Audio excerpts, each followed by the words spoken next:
Hi, I'm Shanna Galen, and I am going to read a short excerpt from my novella, All I Want for Christmas is Blue. This actually came out last year. It's only 99 cents and it's still for sale. So if you haven't read it yet and you're interested in a quick, fun read with a Christmas theme, then this is the story for you. And I thought I would read just a short excerpt from this. Chapter 1. Blue adored Covent Garden, and not simply because an excursion to the theatre allowed him to don his evergreen coat with velvet trim, his violet waistcoat, and his finest linen shirt, complete with lace sleeves. Though, it must be said, Blue adored lace sleeves almost as much as Covent Garden. When Blue stepped into Covent Garden, he always had the sense of coming home.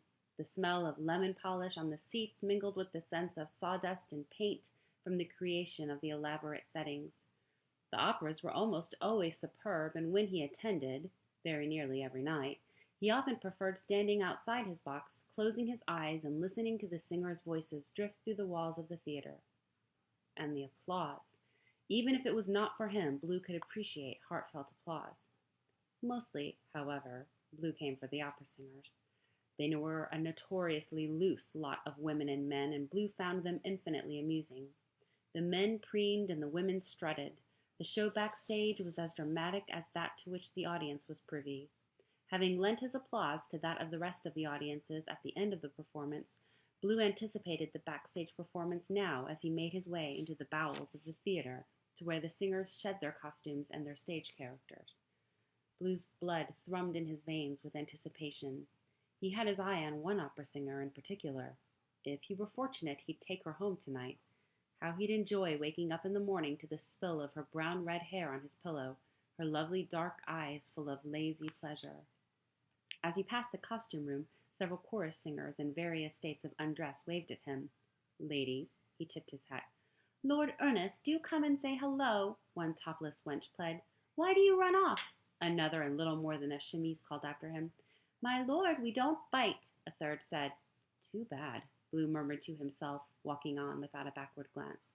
He had no interest in chorus girls, especially those who only sought his attentions because he was the son of a duke.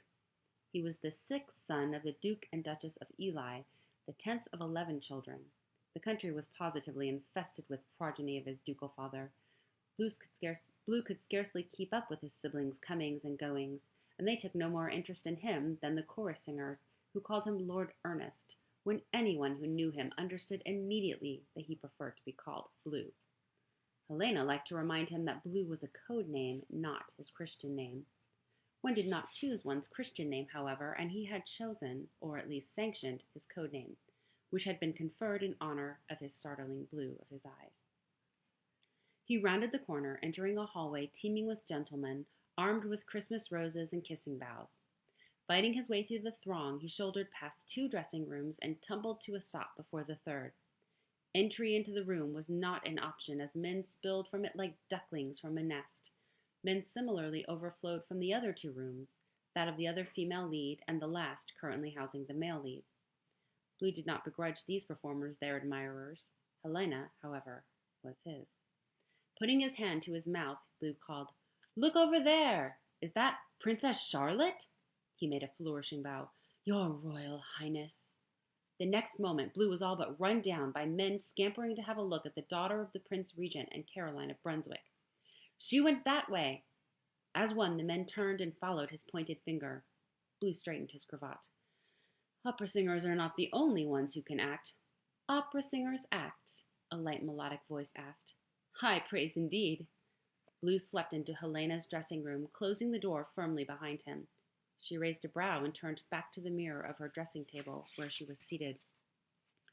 I do try to flatter, he said, leaning against the door and admiring the slope of her neck, visible where the silk robe she wore dipped in back. Did I succeed? Admirably.